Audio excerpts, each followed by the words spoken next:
Hello friends, welcome to edutorial learning channel. ఈరోజు మనకి diploma results గురించి ఒక కొత్త అప్డేట్ అయితే తెలిసింది. సో దాని గురించి మనం ఇప్పుడు ఈ వీడియోలో చూస్తున్నాం. ఎవరైతే AP diploma students C23 students, C20 అలాగే C16 స్టూడెంట్స్ ఎవరైతే ఉన్నారో వాళ్ళు ఈ రిజల్ట్స్ కోసం చాలా ఈగర్గా వెయిట్ చేస్తున్నారని తెలుస్తుంది. సో నేను దీనికోసమని వెబ్సైట్లో ప్రతిసారి చెక్ చేస్తూనే ఉన్నాను, కానీ ఇలాగా కొన్నిసార్లు వెబ్సైట్ ఓపెన్ అవుతుంది, కొన్నిసార్లు అయితే ఇలా ఎర్రర్ అయితే వస్తుంది.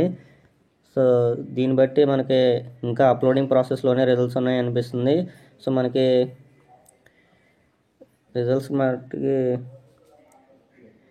రేపు కానీ ఎల్లుండి కానీ రావచ్చు, అంటే మండే కానీ ట్యూస్డే కానీ. కొంతమందికి కాల్ చేసి చూస్తే వాళ్ళు కూడా ఇదే అంటున్నారు. కొంతమంది ఏమో తెలియదు అంటున్నారు, కొంతమంది ఏమో మండే ట్యూస్డే రావచ్చు అంటున్నారు. నాకు తెలిసి మండే రావచ్చు, 90% అయితే ఛాన్స్ ఉంది. 90% రాకపోతే ట్యూస్డే కానీ రావచ్చు. చాలామంది పోయిన వీడియోలో కామెంట్స్ చేశారు అప్డేట్స్ అన్నాయని.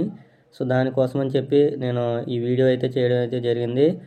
సో నెక్స్ట్ అప్డేట్ కోసం ఈ ఛానల్ని సబ్స్క్రైబ్ చేసుకోండి. సబ్స్క్రైబ్ చేసుకోవడం ద్వారా ఇలాంటి మరిన్ని అప్డేట్స్ ఈ ఛానల్లో వస్తూనే ఉంటాయి. సో సబ్స్క్రైబ్ చేయడం మర్చిపోకండి. అలాగే మీ యొక్క ఫ్రెండ్స్ కూడా ఈ రిజల్ట్స్ అప్డేట్స్ గురించి షేర్ చేయండి. షేర్ చేస్తే వాళ్ళు కూడా తెలుసుకుంటారు. Thanks for watching. సబ్స్క్రైబ్ చేయడం మర్చిపోకండి.